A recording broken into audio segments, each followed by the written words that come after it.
By doing this repeatedly over several sessions, over several weeks, they quickly went in the cooling group from a maximum of somewhere between 180 and 200 to 600 pull-ups in the equivalent amount of time, which is absolutely incredible. Today, you're going to hear about specific tools that you can use to improve endurance and strength by up to, I'm not making this up, 3 or 4 times your current capacity. Okay, so let's talk about physical performance. There are so many variables to physical performance. Some of them are what I would consider foundational. And if you were to disrupt those, you would perform less well, like getting a good night's sleep, things like being properly hydrated. There are supplements, there are drugs, there are different ways to breathe. There are so many tools related to mindset, visualization. There are machines and devices. It's just a vast space. What I believe to be one of the most powerful tools to improve physical performance and skill learning and recovery, and that's temperature. Believe it or not, temperature is the most powerful variable for improving physical performance and for recovery. It's even more important than sleep because temperature itself is going to dictate how well and when you sleep and the depth of your total recovery. There are 2 aspects to temperature, of course. There's heat and there's cold. We are mainly going to focus on cold as a way to buffer heat. Cold, I would argue, is even more powerful than heat as a tool. And I'm not just talking about putting ice packs on sore muscles or slightly sprained limbs and ankles and things of that sort. We're going to talk about cold from the standpoint of thermal physiology. This is a literature that's rich in scientific information where physiologists and neuroscientists figured out that there are different compartments in your body that heat and cool you differently, and that you can leverage those in order to double, and as I mentioned before, even triple or quadruple your work output, both strength, repetitions, and endurance. It's not just about performing well once. It's about being able to perform well and recover from that performance so that you do even better when you're not incorporating these tools. What is temperature?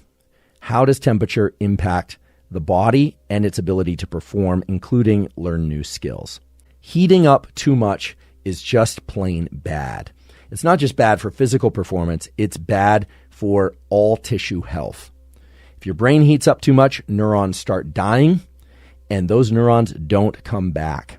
And you don't want to lose neurons in the central nervous system. If you get too hot, that'll happen. It's called hyperthermia. You want to avoid hyperthermia. And you have many mechanisms that are built into you to avoid becoming hyperthermic. The other thing that happens when we get too warm is that we have in all of our cells what are called enzymes. Enzymes are proteins, and they have a particular structure, and their structure becomes modified when heat increases, and that's not good. So one of the reasons why the body and nature goes through so much effort to build in mechanisms to make sure that we don't become too warm is because when we get too warm, these enzymes don't function. Cells stop functioning. They stop being able to generate energy. They stop being able to digest things. You stop being able to think. And eventually, those cells start dying off entirely. We have much more flexibility in terms of getting cold. Now, you don't want to become hypothermic either. You can die from hypothermia just like you can die from hyperthermia. However, that you have a lot more range to be cold than you do to be too warm. The idea is to keep the body and brain in a particular range, but anytime we do anything, our body temperature can shift. Now, what are those things? Well, there are a huge category of them. When you get into cold water, you secrete adrenaline. On a hot day, if it's really hot, or in a very hot sauna, or in the hot desert, you will generate what are called heat shock proteins, which will set off other sets of cascades, metabolic cascades, biological cascades.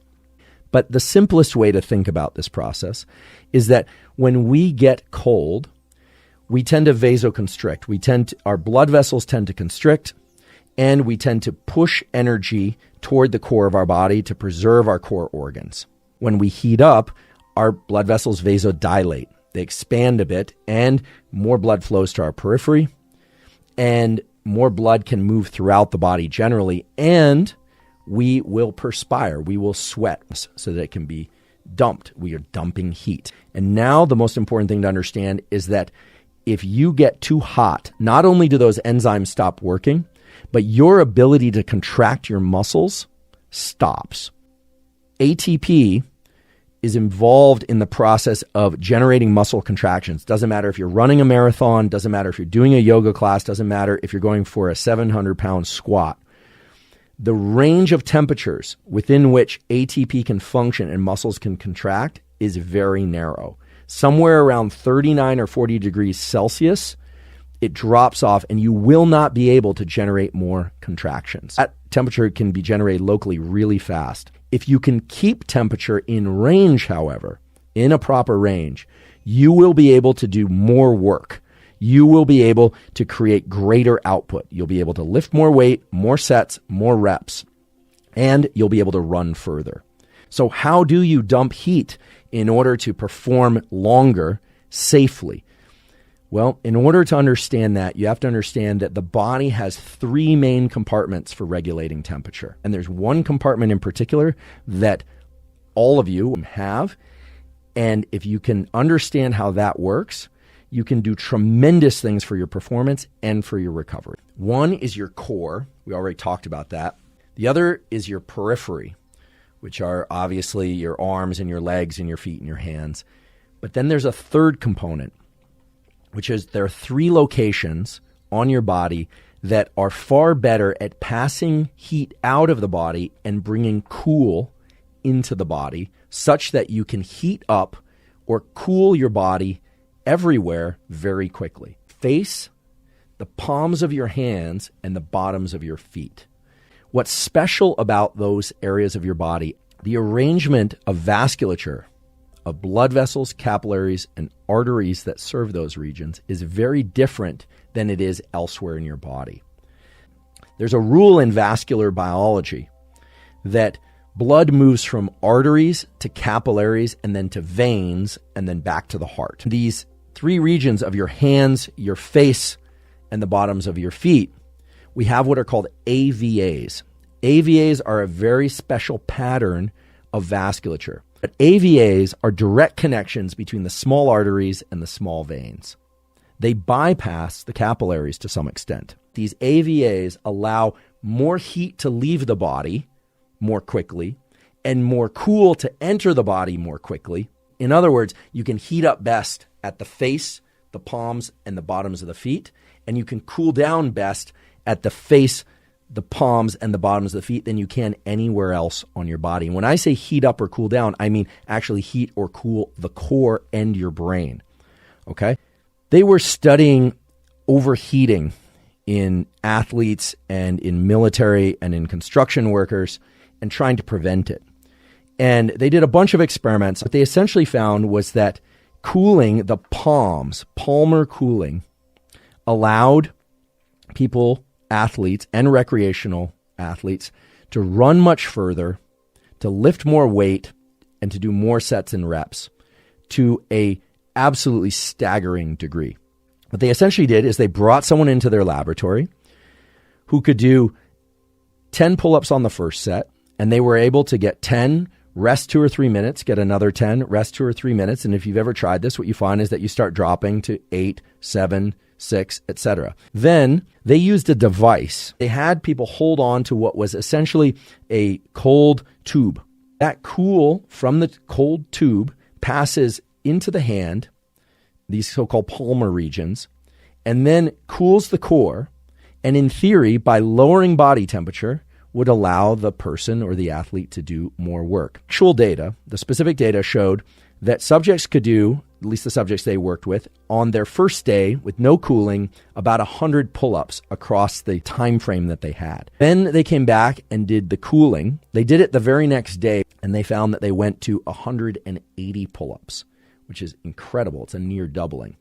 And by doing this repeatedly over several sessions, over several weeks, they quickly went in the cooling group from a maximum of somewhere between 180 and 200, as I recall, I'm sort of estimating now, to 600 pull-ups in the equivalent amount of time, which is absolutely incredible.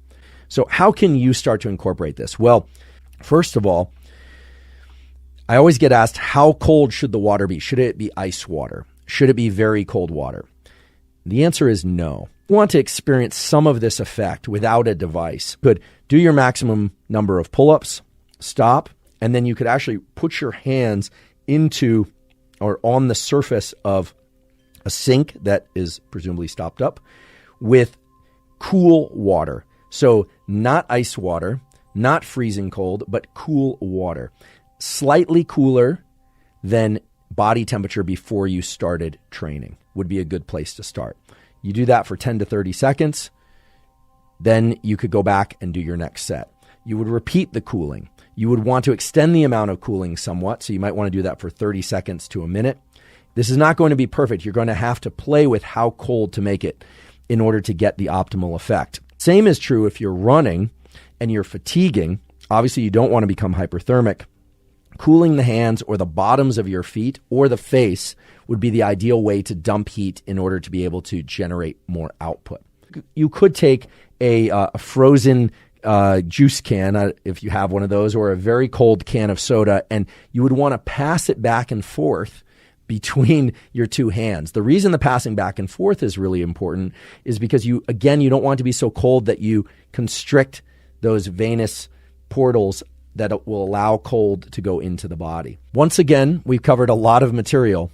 By now, you should understand a lot about how your body heats and cools itself and the value of that for physical performance. I hope you'll also appreciate that you have tools at your disposal to vastly improve your physical performance.